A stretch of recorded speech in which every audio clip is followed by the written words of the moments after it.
Voilà. La dernière fois, je ne sais pas si vous vous souvenez, j'avais parlé du prologue de Jean. Au commencement était la parole était avec Dieu, la parole était Dieu. Et je vous avais interpellé sur un point particulier, le fait que très souvent nous chantons, nous demandons, nous disons que nous désirons connaître toujours davantage Dieu, alors que la parole de Dieu dit aussi, bien évidemment, que nous sommes appelés à rechercher Dieu, mais que Dieu nous recherche aussi. Hein. C'est un petit peu ce que l'on trouve à la fin du sermon sur la montagne, lorsque Jésus a décrété, a proclamé son programme, le programme du royaume. Et à la fin, il dit, plusieurs viendront en mon nom et diront, Seigneur, Seigneur, n'avons-nous pas fait plein de choses par ton nom? Et le Seigneur répond, éloignez-vous de moi, vous qui commettez l'iniquité, je ne vous ai jamais connu. Et cette petite phrase, « Je ne vous ai jamais connu », m'a toujours interpellé. Est-ce que je suis connu de Dieu? Hein? Et vous voyez donc le titre de mon partage ce matin, « Connaître Dieu et être connu de lui ». Pour parler de cela, je voudrais revenir au texte fondateur, au texte de la Genèse. Et pour ceux qui me connaissent, vous savez que je suis un petit peu fada du livre de la Genèse. Ça fait à peu près 40 ans, un peu plus de 40 ans que je le lis. Et comme je dis parfois en plaisantant, j'en suis à peu près au chapitre 4, tellement il y a de choses importantes dans le livre de la Genèse. Et donc on va s'arrêter sur une petite partie de ce livre, du chapitre 3 au verset 9, au chapitre 4 au verset 10. Et je m'arrêterai plus particulièrement sur les questions que Dieu pose à l'être humain. Alors je vais resituer un petit peu les événements. Vous savez très bien que Dieu a voulu fondamentalement la relation avec l'humain, avec l'homme et la femme. Et donc il a créé, Dieu est un Dieu de relation. À un moment particulier, eh bien, l'homme et la femme, l'humain, a décidé de dire, nous, on est sur terre, toi, Dieu, tu es au ciel. On décide nous-mêmes de gérer notre propre vie. C'est pour cela qu'ils se sont nourris. Hein, je refais un petit dessin général. C'est pour cela qu'ils se sont nourris non pas à l'arbre de vie, qui est l'image de Jésus-Christ, mais à l'arbre de la connaissance de ce qui est bon pour lui, de ce qui est mauvais pour lui. En gros, il dit l'humain, il dit à Dieu, moi, je décide de gérer ma propre conscience, moi, je décide de gérer ma propre vie, je sais ce qui est bien pour moi, je sais ce qui est mauvais pour moi. Et à ce moment-là, et seulement à ce moment-là, Dieu commence à poser des questions à l'homme. C'est quand même assez interpellant qu'avant ce choix fondamental de l'être humain, Dieu ne lui pose aucune question.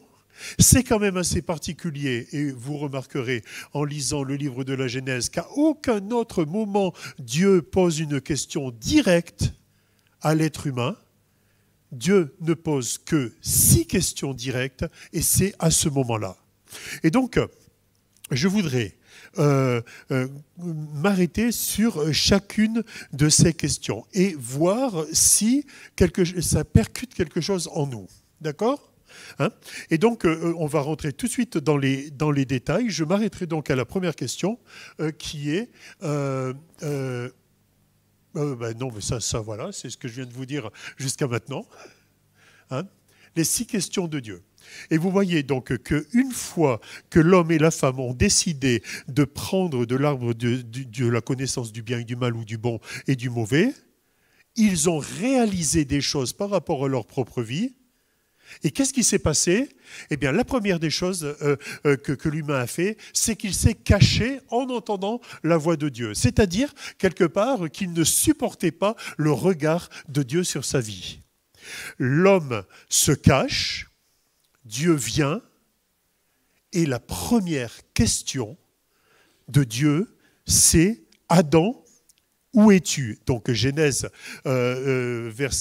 chapitre 3, verset 9. Mais l'Éternel Dieu appela l'homme et lui dit, où es-tu? Après que l'homme ait été créé, après que l'homme, et quand je dis l'homme, je parle de l'humain bien évidemment, hein, après que l'humain ait été créé, après que l'humain ait décidé de dire Dieu t'es au ciel, moi je suis sur la terre, une fois que ça s'est passé, il se cache et Dieu vient et dit mais oh, puisque tu décides toi-même de ta vie, eh bien il faut que tu saches où tu es. Et ça, c'est une question qui, pour moi, aujourd'hui, est fondamentale. Et ce qui est fait la différence, j'allais dire, entre peut-être l'esprit religieux, parce que là, nous sommes en religion, on a chanté des cantiques, on a prié, tout ça, c'est très très bien, c'est très joli, il n'y a pas de problème, vaut mieux aller à l'église plutôt qu'en boîte de nuit, il n'y a pas de problème. Mais c'est rien. C'est rien si je ne sais pas où je suis devant mon Dieu. C'est rien du tout. Parce que mon Dieu n'est pas un Dieu de religion, mon Dieu est un Dieu de relation. Et il veut être avec moi. Et une fois que l'homme a décidé de divorcer d'avec Dieu, ou d'être indépendant par rapport à Dieu, Dieu lui dit, où es-tu? Où es-tu? Et vous remarquez, en continuant votre lecture, eh ben que l'homme répond. Et qu'est-ce qu'il dit?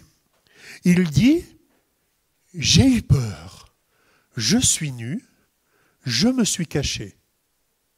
Et une chose particulière à retenir ici, c'est que c'est la première fois dans le livre de la Genèse qu'on voit le pronom je. Et qu'est-ce que j'apprends par rapport à cela?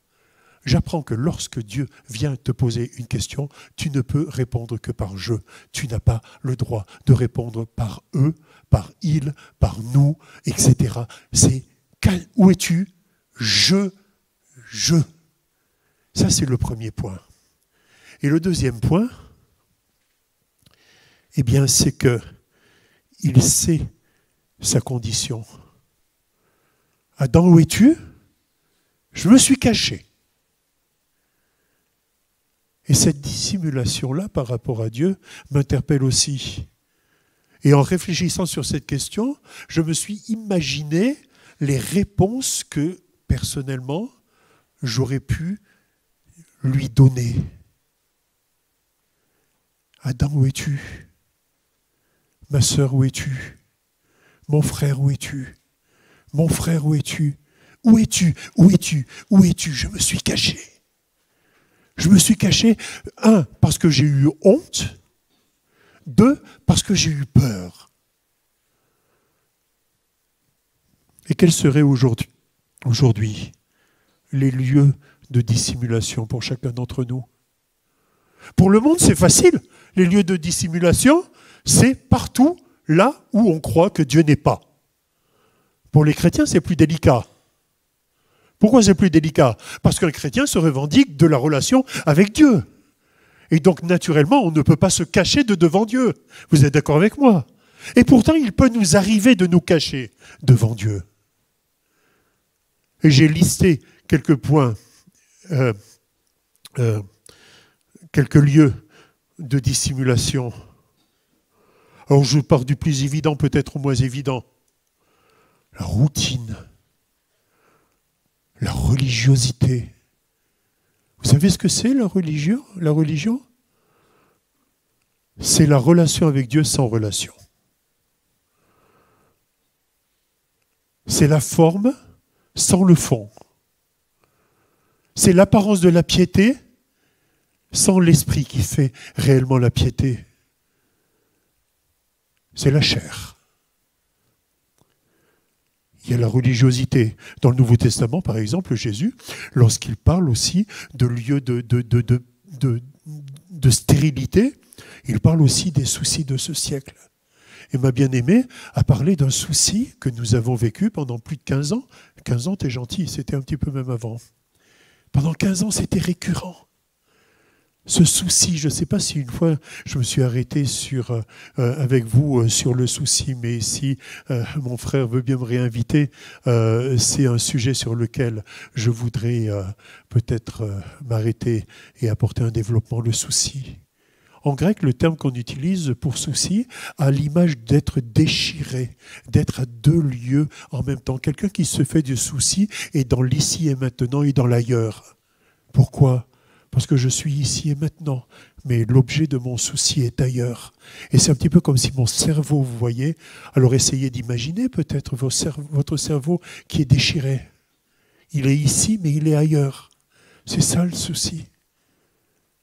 Et ça, le souci peut être un lieu de dissimulation, parce que je crois être ici, dans l'ici et maintenant, avec mon Dieu, mais en réalité je suis avec l'objet de mon souci ailleurs.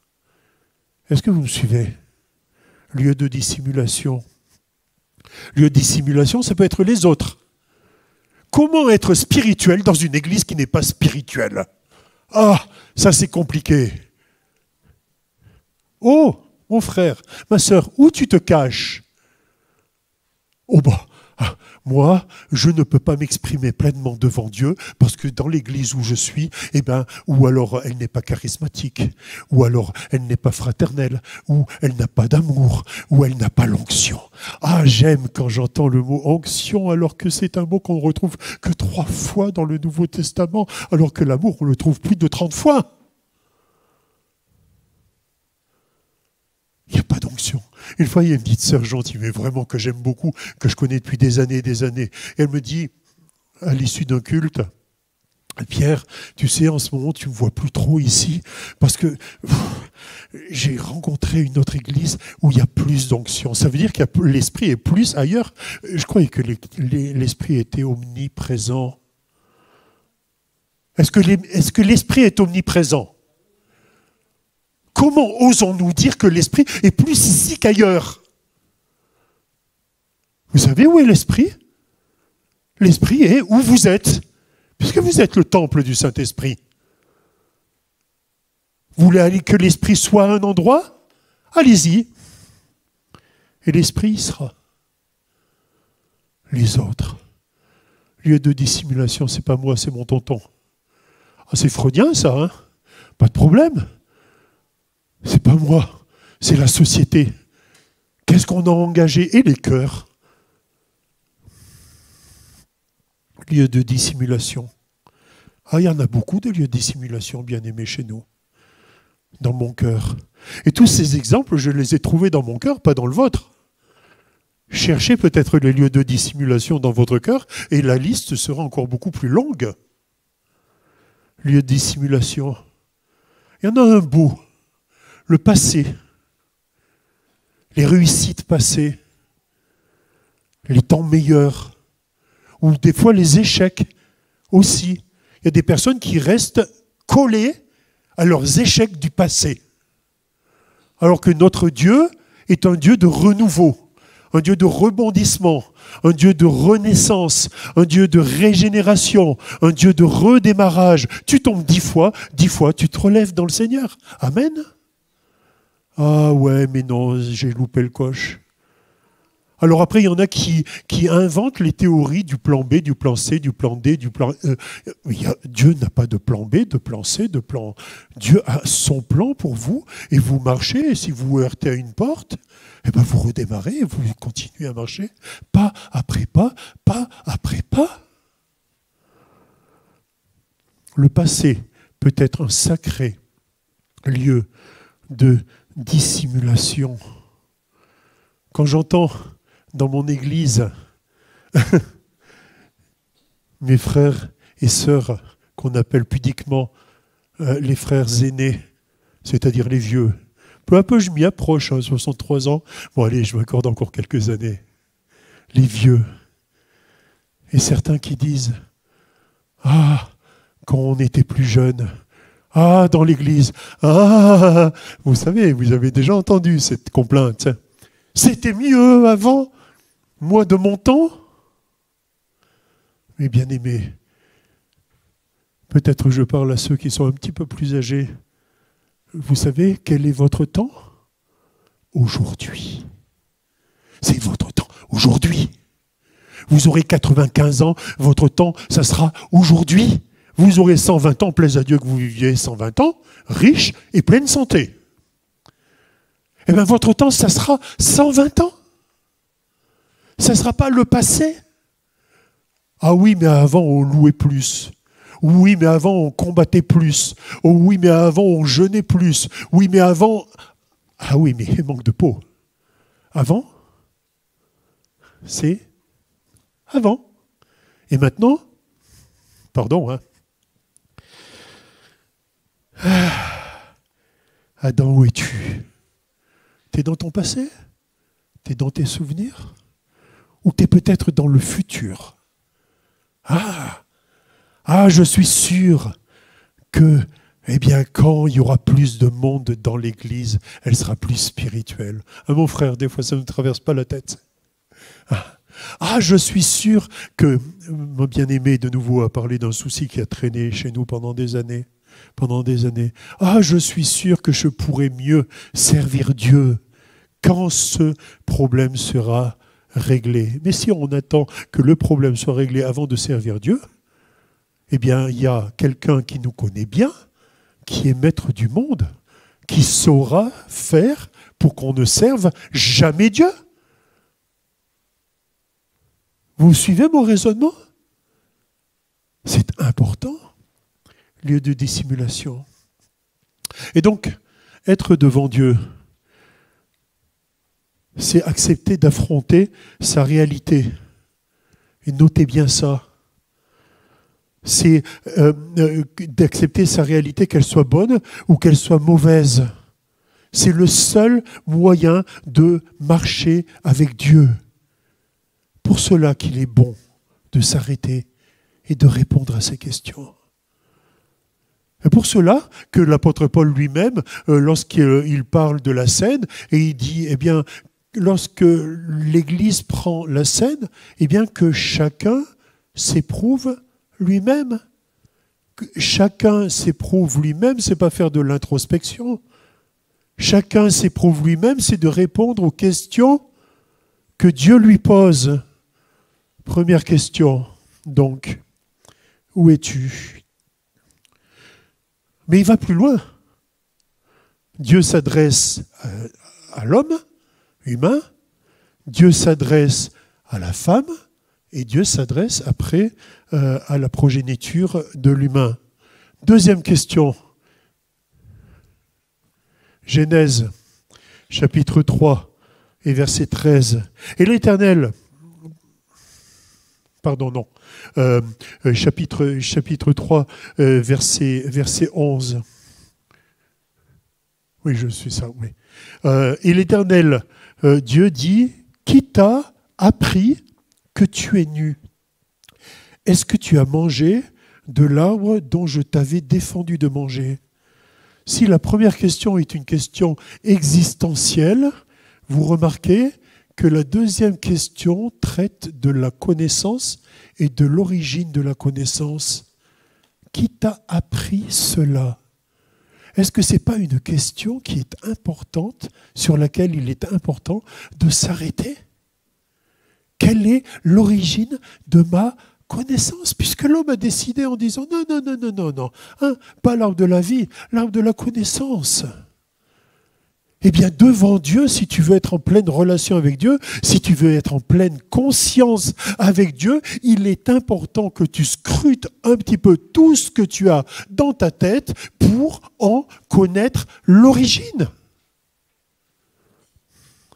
Qui t'a appris cela? Déjà sur Dieu. Qui t'a appris ce que tu sais sur Dieu? Est-ce que tu sais, les choses que tu sais sur Dieu, tu l'as appris d'un homme, de l'expérience d'homme, ou de ta relation avec Dieu? Ce que tu sais sur Dieu, est-ce que tu l'as appris, ce que tu sais sur Dieu, est-ce que tu l'as appris de ton expérience? Je prends toujours l'exemple bateau de Dieu notre Père. Ça c'est un gros truc ça. Dieu est notre Père. Bien évidemment que Dieu est notre Père, mais il n'est pas votre Père. Et tout ce que tu dis sur Dieu, si c'est le résultat de ton expérience, de tes bonnes expériences ou de tes mauvaises expériences par rapport aux choses humaines, eh bien la source de ta connaissance est l'humain et pas le divin. Est-ce que vous me suivez? C'est important, moi pendant des années et des années, quand on me disait Dieu est votre Père, je rigolais. Parce que je me souvenais de mon père. Et toutes les caractéristiques de mon père charnel, eh ben, je les ai collées à Dieu. Alors après ça, eh ben, va-t'en me dire que Dieu est amour. Va-t'en me dire que Dieu veut le meilleur pour toi. Mais impossible. Et pour certains, eh ben, Dieu est un étranger parce que c'est l'expérience, parce que c'est l'humain. Ce n'est pas la révélation divine. Est-ce que vous saisissez ce que je veux dire? Qui t'a appris cela? Qui t'a appris cela sur Dieu, hein? Qui t'a appris cela aussi sur ton frère, sur ta sœur? Quand tu regardes ton frère, ta sœur, quand tu regardes l'Église, tout ce que tu sais de l'Église, tu le sors d'où? N'oublions pas qu'il y a un ennemi aussi qui s'appelle l'accusateur des frères. Le terme accusateur, vous savez, hein, c'est le terme grec qui vient d'un mot, d'un verbe catégoréo, hein, mettre les gens en catégorie, mettre les gens des étiquettes sur les fronts des uns et des autres. Et quand tu rentres dans l'église et tu commences à mettre des étiquettes sur le front des uns et des autres, qui t'a appris ce que tu mets sur le front de ton frère et de ta sœur comme étiquette? Qui t'a appris cela? Ah, lui, il n'est pas très spirituel. Hein. Etc., etc., etc. Qui t'a appris cela? Bien-aimé, je crois qu'aujourd'hui, l'Église, pardon si je parle un peu bas, mais je n'ai pas beaucoup de voix, l'Église est placée devant un immense challenge. Et le défi qui est devant l'Église, c'est le défi de la surinformation, le défi des fake news, le défi de tout, n'importe... Moi, ça me fait frémir de... Pardon, hein, je parle souvent d'Internet, et pourtant, j'utilise énormément Internet, mais tout ce que je vois sur Internet, ça me fait frémir. Hein. Mais des enseignements erronés. Le premier rigolo venu qui est en boule contre son église, eh ben, il va faire une église virtuelle. Et il va cracher toute sa haine. Personne qui est frustrée parce qu'il pense ne pas être reconnu dans l'église va se parachuter hyper bishop à l'église, de l'église sur Internet. C'est incroyable, tous les titres que je vois sur l'église. Et ils y vont, et ils donnent leur connaissance, et ils font des émules. Et il y a plein de chrétiens qui répercutent tout ce qui est dit, même des choses fondamentalement erronées. Je suis responsable. Bien-aimé, vous êtes responsable. Parce que c'est le lot de l'humain. Vous êtes responsable de ce que vous connaissez. Et je vous donne un petit truc, si vous me permettez, par rapport à Internet. Vous, nous, qui sommes spirituels, si vous regardez quelque chose sur Internet auquel vous n'êtes pas d'accord, ne fermez pas Internet, parce que vous êtes comptabilisé dans les personnes qui ont vu et pris l'information. N'oubliez pas le petit dislike. Et là, vous dites, je suis contre ce qui a été dit. Parce que je ne veux pas qu'il y ait n'importe quelle connaissance qui entre dans ma tête. Est-ce que vous me suivez? C'est fondamental. On pense que c'est secondaire et ça nourrit notre cerveau, bien-aimé. Et ça a été une question que Dieu a voulu poser à l'être humain. Qui t'a appris cela? Et lorsque je prends du temps, peut-être, dans ma relation avec Dieu, dans ma recherche avec Dieu, il est bon de laisser Dieu interroger tout ce qu'il y a dans ma tête. Et peut-être, sur certains points, même faire Table rase. La personne se reconnaîtra, mais je ne dirai pas son nom, bien évidemment. Et souviens-toi, lorsque tu me disais, oh, ben avant, moi, je pensais que des chrétiens non charismatiques, eh ben, ils n'étaient pas convertis. Pas! Mais je me suis trompé. Alléluia, merci Seigneur, parce que je reconnais que la connaissance que j'avais dans ma tête est une connaissance erronée. Nettoyage. Est-ce que le nettoyage, ce n'est pas une forme de sanctification? Répondez-moi, je me sens un peu seul là d'un seul coup. Ou vous pouvez dire oui, je suis d'accord aussi. Troisième question, il y en a que 6, ne vous inquiétez pas. Et il y en a qui seront plus rapides que d'autres. Troisième question, parce que Dieu insiste. Dieu va de plus en plus profondément. Et la troisième question, donc nous le trouvons dans Genèse au chapitre 3 et au verset 13. Et l'Éternel dit à la femme, pourquoi as-tu fait cela? Et la femme répondit, le serpent m'a séduite et j'en ai mangé. Et après, il pose la même question plus ou moins à l'homme. Et l'homme dit, oh ben c'est la femme que tu as mis. Hein, vous connaissez cette affaire, hein, on ne va pas revenir dessus. Mais je m'arrête juste sur la question. Donc, vous avez vu, première question, question existentielle, où es-tu? Deuxième question, eh bien, question sur l'origine de la connaissance. Troisième question, sur la motivation.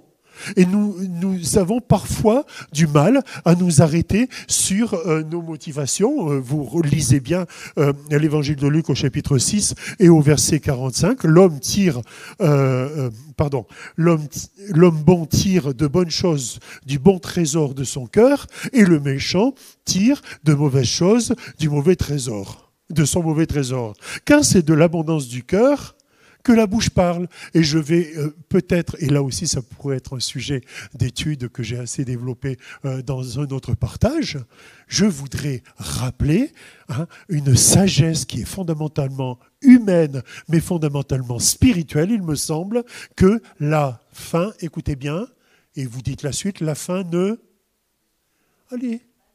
La fin ne justifie pas les moyens. Pour Dieu, la motivation, le chemin pour aller jusqu'à un point est aussi important que le point où je vais. La fin ne justifie pas les moyens.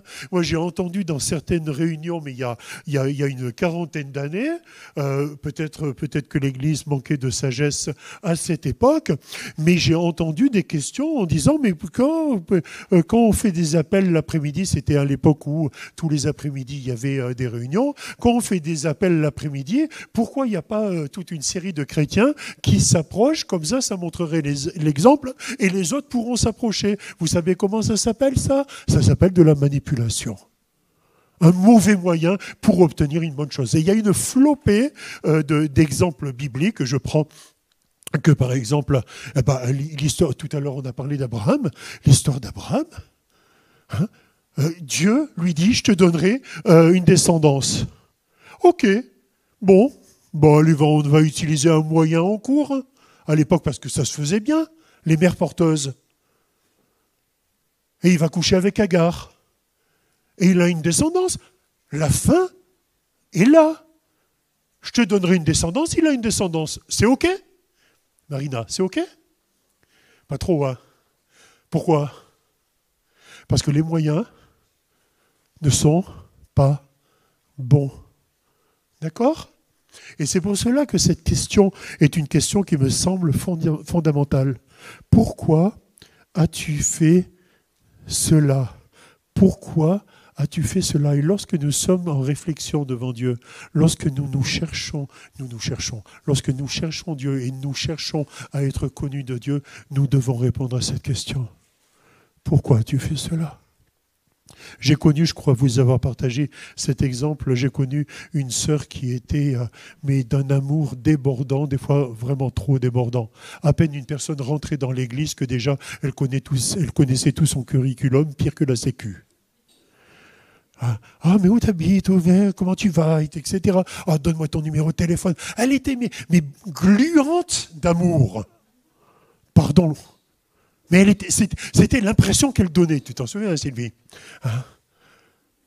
Mais en discutant avec elle, eh bien, on s'apercevait immédiatement que toute cette débordance, c'est pas très français, tant pis, c'est joli, cette débordance d'amour n'était que le résultat de son incapacité à se savoir elle-même et aimer. Et elle était débordante d'amour pour que les autres lui rendent son amour. Est-ce que vous comprenez ce que je veux dire? Eh bien, je crois que dans notre chemin de sanctification, eh bien, Dieu même nous interroge sur les bonnes choses que nous faisons. Pourquoi faisons-nous cela? Pourquoi venons-nous à l'église? Pourquoi apprenons-nous des textes bibliques? Pourquoi faisons-nous des grands jeûnes, des jeûnes? En ce moment, il y a des endroits où c'est la mode des jeûnes. Peut-être que moi, ça me ferait du bien.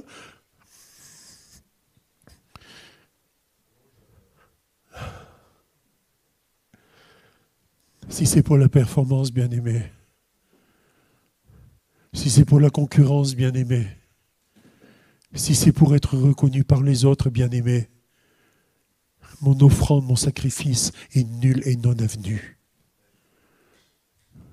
Je ne suis pas dur avec vous, j'espère. Vous savez que je suis un gentil. Mais notre sacrifice, notre offrande, si c'est pour recevoir humainement quelque chose en échange, est non nul et non avenu. Pourquoi as-tu fait cela? Dans la parole de Dieu, dans le Nouveau Testament, il est question de zèle amer. Le zèle amer, c'est ce qui produit des actions motivées par l'envie, par l'orgueil par exemple. N'oublions pas, je passerai bientôt à l'autre question, n'oublions pas que si l'homme regarde à ce qui frappe les yeux, vous vous souvenez quand Samuel devait aller chercher le futur roi d'Israël. N'oublions pas que si l'homme regarde ce qui frappe les yeux, l'Éternel lui regarde au cœur. Moi, je prie de tout mon cœur pour le caractère de Jésus habite au plus profond de moi-même. Je prie, et c'est mon combat, ça fait 43 ans, 44 ans presque que je suis chrétien. Je prie pour que mes motivations soient des motivations qui me viennent de Dieu. Je n'ai pas encore réussi. Je réussis parfois, mais pas toujours.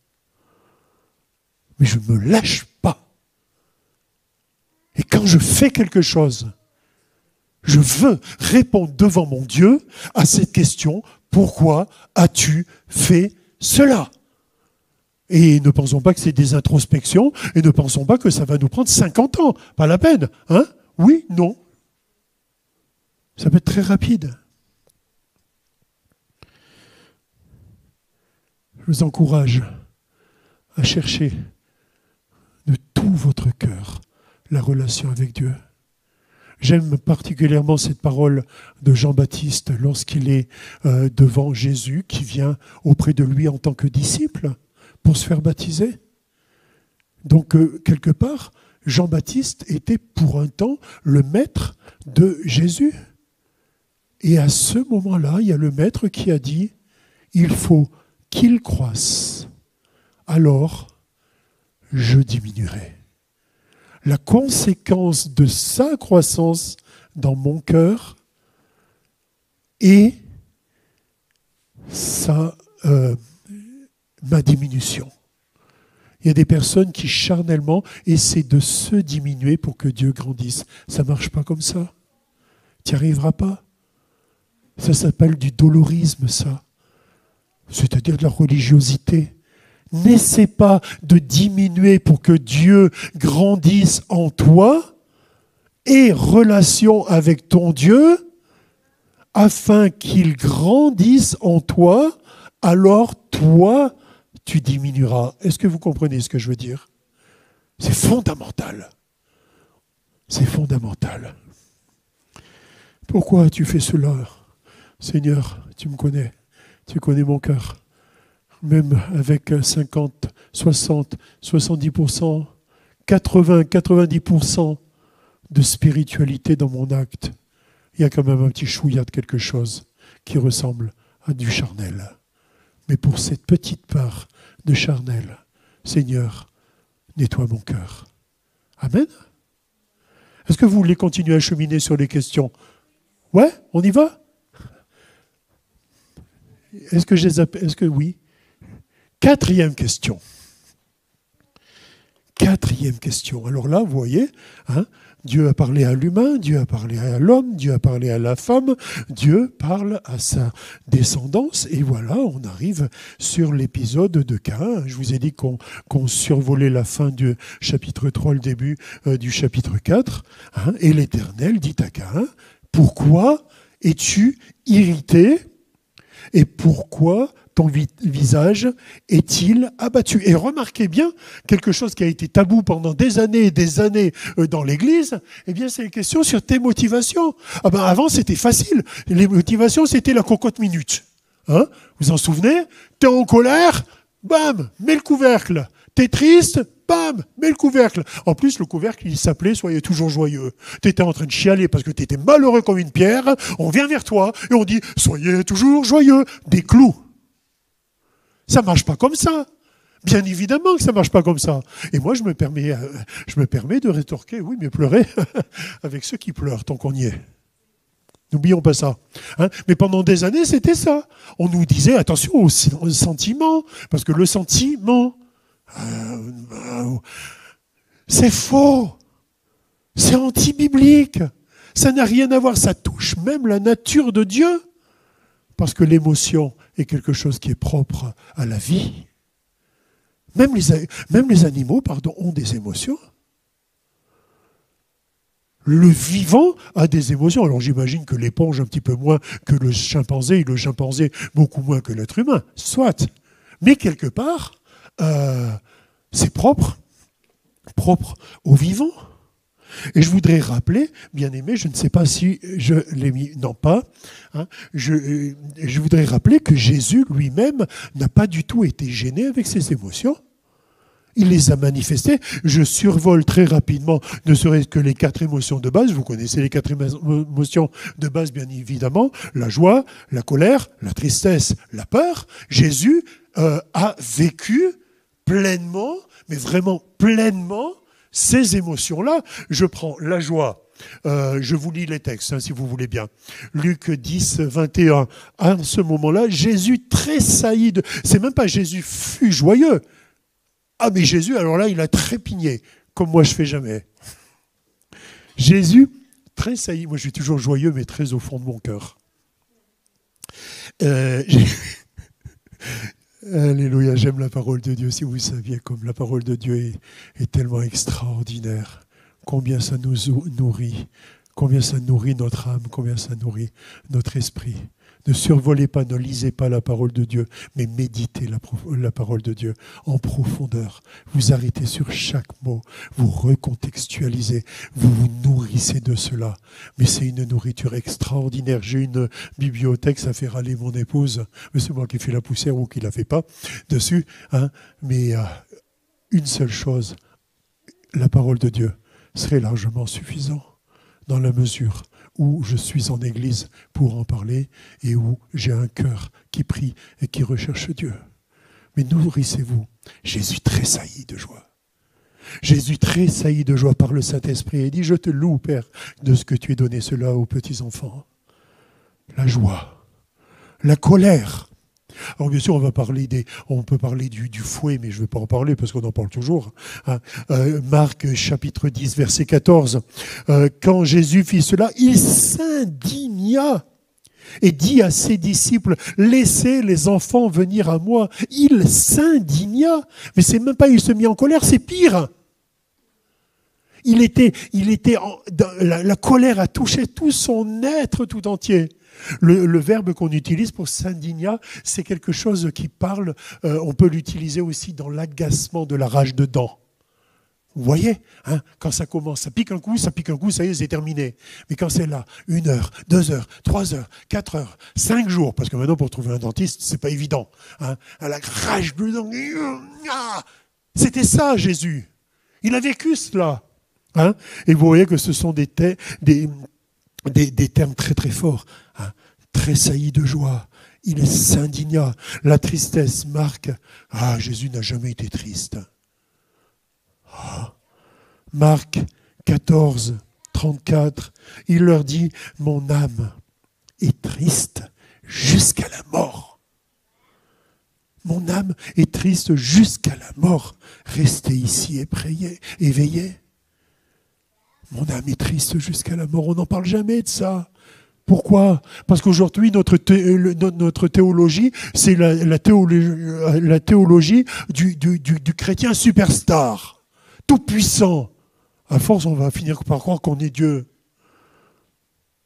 Mais est-ce qu'on retient dans la parole de Dieu tous ces hommes, et très certainement ces femmes, mais il n'en est pas, si on parle de quelques-unes, qui ont vécu cette tristesse profonde. Vous voyez Jérémie et ses jérémiades. Voyez Élie, voyez Anne qui va dans le lieu où il y avait le tabernacle qui se frappait et qui pleurait et qui n'en pouvait plus et qui a le souverain sacrificateur qui se moquait d'elle en disant hey, « Dis donc, t'es pilot, toi !» Connaissez ces histoires. Jonas, Ézéchiel, il y en a plein comme ça qui étaient tristes jusqu'à la mort. Jésus lui-même, notre Seigneur, eh bien, il a vécu cette tristesse jusqu'à la mort. Et nous, aujourd'hui, on va dire, les émotions là, mets ton émotion de côté et sers Dieu. Mais je te dirais, sers Dieu avec ton émotion, avec ta raison, avec ton cœur, avec ton esprit. Sers Dieu de tout ton être.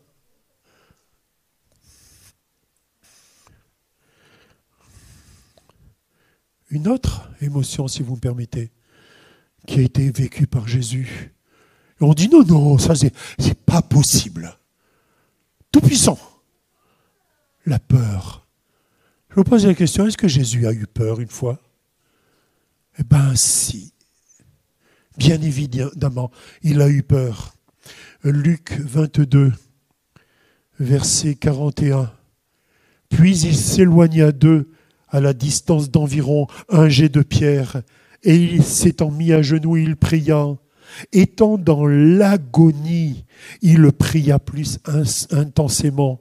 Et le terme grec, c'est agonia, qui signifie émotion sévère, lutte mentale, angoisse, anxiété, inquiétude.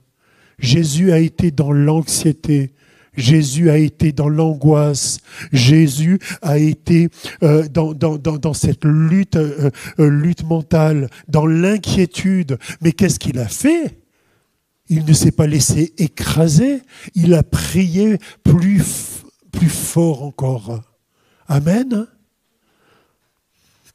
Soyons vigilants quant aux enseignements qui nous sont donnés aujourd'hui, qui sont plus des enseignements type développement personnel, où on nous dit qu'il faut être fort, qu'il faut être vainqueur, qu'il faut arriver. Ah, toi, t'es chrétienne, hein, ma sœur, donc tout est OK pour toi. Plus que vainqueur, répète et redis toujours, plus que vainqueur, Jésus, il est mort à la croix.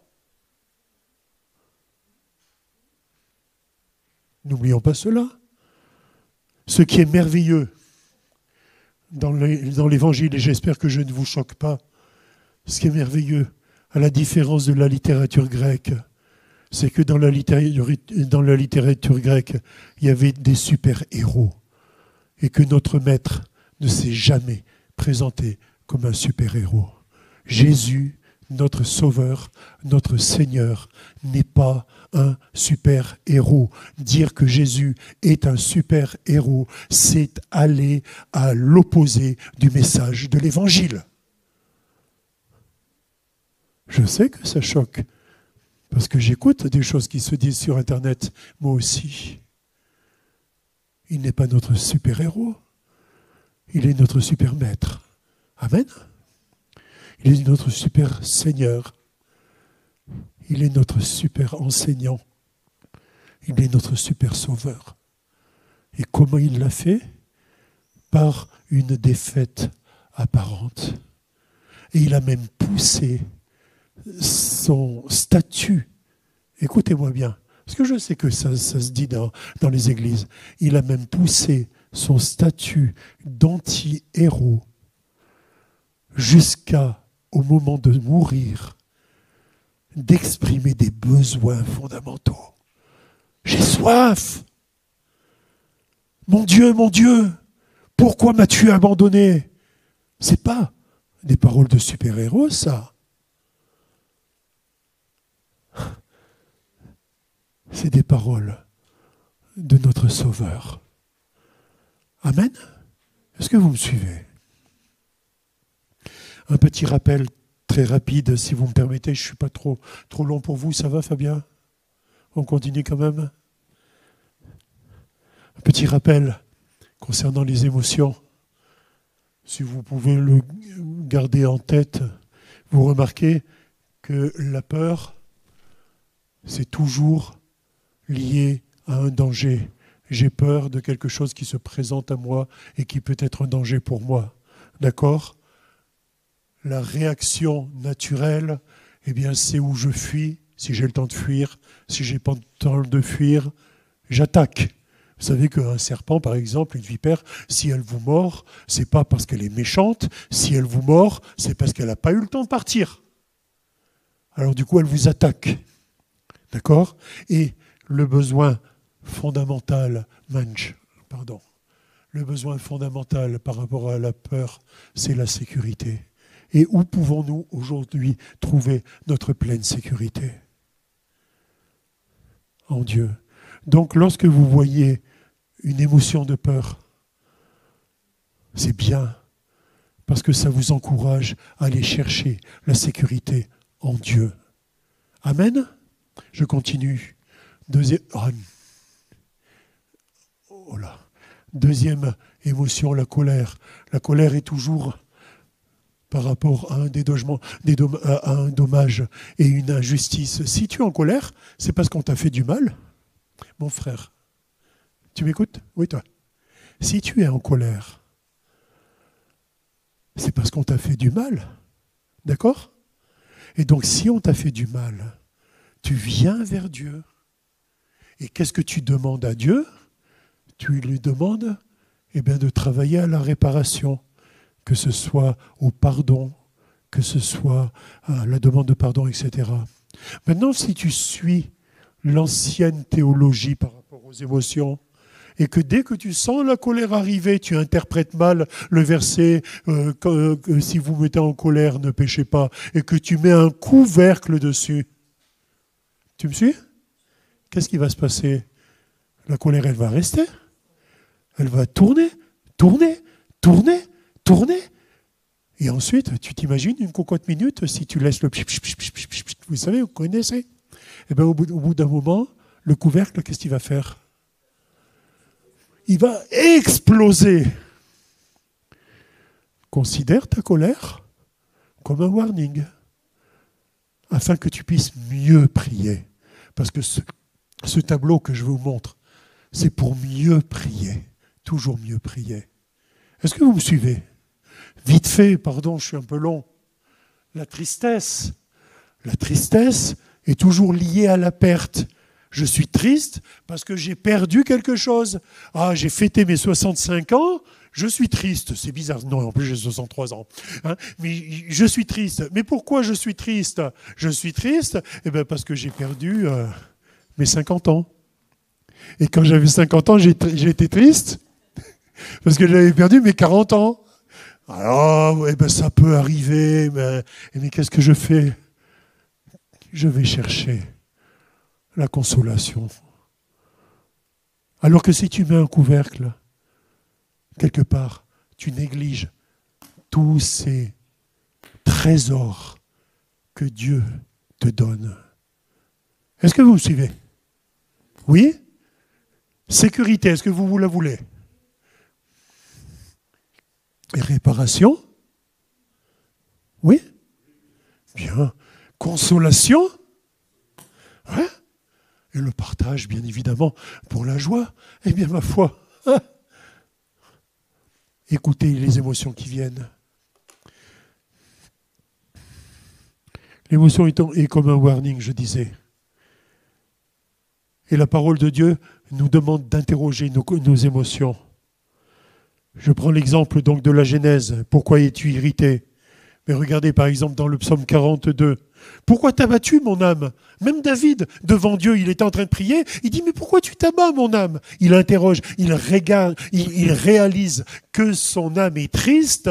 Et parce que son âme est triste, il prie en réponse. Et la réponse est espère en Dieu. Mais regardez par exemple Jonas. Dieu lui-même l'interroge et dit, fais-tu bien de t'irriter? Vous voyez, il y a toute une série de versets qui nous montrent eh bien, que le couvercle, la politique du couvercle est une politique, j'ai failli dire pourritique, hein, erronée. J'accepte mon émotion, je prie et je trouve la solution en Dieu. J'ai bientôt terminé, plus que deux petites questions. 5e question, Genèse chapitre 4, verset 9, l'Éternel dit à Caïn, où est ton frère? Il répondit, je ne sais pas. Suis-je le gardien de mon frère? Je ne vais pas m'arrêter sur la question de Caïn, on pourrait en parler très longtemps. Mais là, Dieu interpelle sur la relation à l'autre. Et je rappelle que l'être humain est un être fondamentalement relationnel. Hein. La base même de la vie humaine, c'est le verset qui dit « Il n'est pas bon que l'humain soit seul ». Ce n'est pas dans le plan créateur de Dieu. Il n'est pas bon que l'humain soit seul. Je vais lui faire un secours qui sera son vis-à-vis. Pardon, ce n'est pas tout à fait peut-être la traduction que vous connaissez, c'est la traduction que j'en ai faite sur l'original. Et il y a beaucoup de commentateurs, tateurs et menteurs, c'est pas pareil, de commentateurs qui adhèrent à cette traduction. Non pas, il n'est pas bon que l'homme soit seul, mais il n'est pas bon que l'humain soit seul. Annie, il n'est pas bon que tu sois seule. Sylvie, il n'est pas bon que tu sois seule. Ma sœur, il n'est pas bon que tu sois seule parce que tu es un être relationnel. Mon frère, il n'est pas bon que tu sois seul parce que tu es un être relationnel. Et tout de suite après, eh bien, la suite du chapitre montre, l'archétype de la relation, c'est-à-dire le couple. Mais le couple n'est qu'un exemple par rapport à la vie relationnelle que l'être humain vit aussi. Il n'est pas bon que le célibataire soit seul. Ça ne veut pas dire qu'elle va trouver ou qu'il va trouver un mari tout de suite, mais qu'il va vivre une communion fraternelle, qu'il va vivre une vie sociale, parce que c'est la volonté de Dieu. Et là, dans la question « Où est ton frère ?» Eh bien, c'est une interpellation pour chacun d'entre nous. Qu'est-ce que je fais de mon prochain? Tu aimeras ton prochain comme toi-même. Qu'est-ce que je fais de celui qui est à côté de moi, que Dieu a placé à côté de moi? Où est ton frère? Est-ce que tu te moques de où est ton frère? Ou est-ce que pour toi, la question « Où est mon frère ?» est importante? Je vous propose un petit schéma pour imager cela en église. Et vous voyez, donc cela représente plutôt l'église. Et vous voyez qu'il y a donc on appelle ça des flèches centripètes et des flèches centrifuges, d'accord? Et vous apercevez que plus en Église nous nous approchons de Jésus, plus nous nous rapprochons les uns des autres, bien-aimés. Ah, oui, je rappelle, plus nous nous approchons de Jésus, plus nous nous rapprochons les uns des autres. Nous ne pouvons pas être distants les uns des autres si nous nous approchons de Jésus. Je vous fatigue là. Hein? C'était gentil, ma sœur. Plus tu t'approches de Jésus, de fait, plus tu t'approches de tes frères et de tes sœurs. Et même quelque part, je dirais qu'en Église, plus nous nous approchons les uns des autres, plus nous nous approchons du cœur qui habite les uns et les autres, c'est-à-dire Jésus-Christ.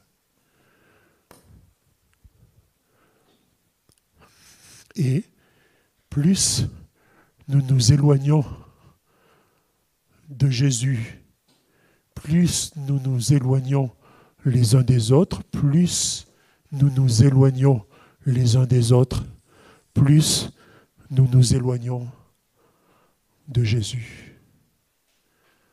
Amen. Où est ton frère? Il y a des moments où il faut s'arrêter et se poser la question.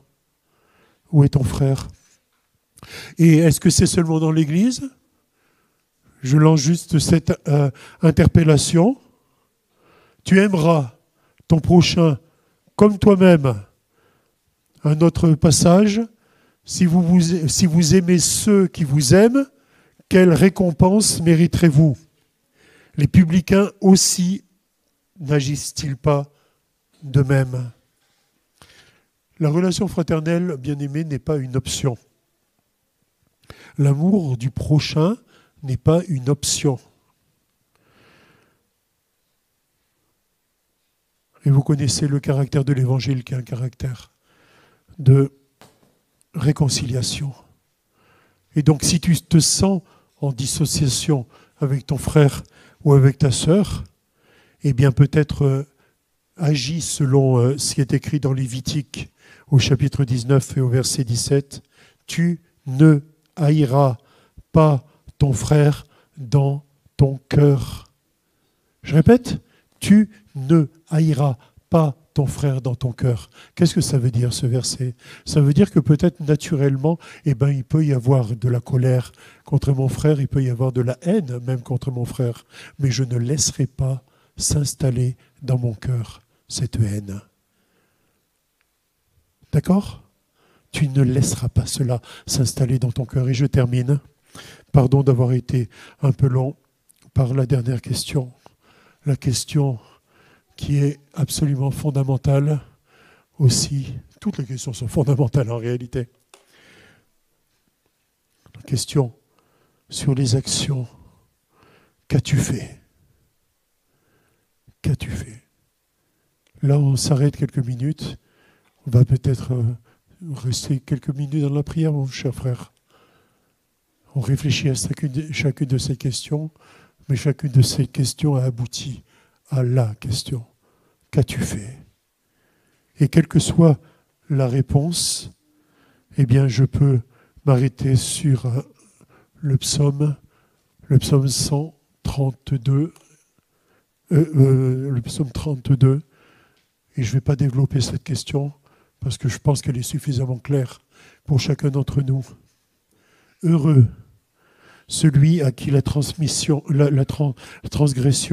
est remise, à qui le péché est pardonné. Heureux l'homme à qui l'Éternel n'impute pas d'iniquité et dans l'esprit duquel il n'y a pas de fraude. Tant que je me suis tu, réponds aux questions de Dieu. Tant que je me suis tu, mes os se consumaient. Je gémissais toute la journée, car nuit et jour, ta main s'apesantissait sur moi. C'est-à-dire question de Dieu, question de Dieu, question de Dieu. Qu'as-tu fait? Où est ton frère? Pourquoi as-tu fait ça? Où es-tu? Ta main s'apesantissait sur moi. Ta main s'apesantissait sur moi. Ma vigueur n'était plus que sécheresse comme celle de l'été. Je t'ai fait connaître mon péché, que ce soit un péché commis, que ce soit un péché subi. Je t'ai fait connaître le péché qui me touche. Je t'ai fait connaître le péché qui me touche. Je n'ai pas caché mon iniquité. J'ai dit, j'avouerai mes transgressions à l'Éternel, et tu as effacé la peine de mon péché. Est-ce que vous ne pensez pas qu'il est important de répondre à l'interpellation de Dieu? Chaque question que Dieu a posée à l'humain dès le début de son indépendance, Dieu nous les pose aujourd'hui. Amen. On va rentrer un moment dans la prière. Te bénissons. Seigneur, nous ne voulons pas de l'introspection maladive et inutile, nombriliste, égocentrique. Mais nous avons besoin d'être connus de toi. Nous ne voulons pas, Seigneur, que l'interpellation de Jésus, je ne vous ai jamais connu, tombe sur chacun d'entre nous. Mais comme nous te prions, Seigneur, nous désirons te connaître. Nous voulons te prier ainsi, Seigneur, connais-nous.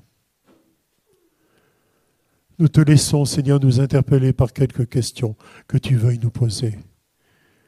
Et avec honnêteté de cœur, nous voulons répondre devant toi. Seigneur, interpelle-nous, connais-nous.